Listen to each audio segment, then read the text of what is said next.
peux envoyer des messages. Voilà, c'est pour envoyer. Nul doute, ces ados savent se servir des réseaux sociaux.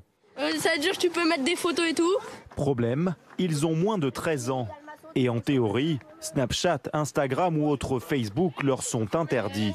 Mais ils trichent et c'est très simple. Ils demandent la date de naissance au début et on a juste à mettre le jour, le mois et l'année. On peut mettre n'importe quelle année. Il n'y a d'ailleurs aucun contrôle de la part des entreprises qui gèrent les réseaux. Les parents sont assez démunis face à ce phénomène.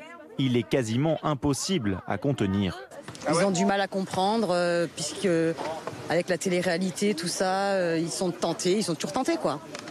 Donc c'est compliqué de gérer tout ça. En France, 54% des élèves de 6e sont inscrits sur les réseaux sociaux alors qu'ils n'ont pas 13 ans. Ils n'étaient que 46% l'an dernier. Depuis 3 ans qu'on surveille cette population, on l'a trouvé très habile. Très habile pour se créer des comptes, très habile pour comprendre comment effacer sa présence en ligne si on a des mauvaises photos de soi sur Instagram.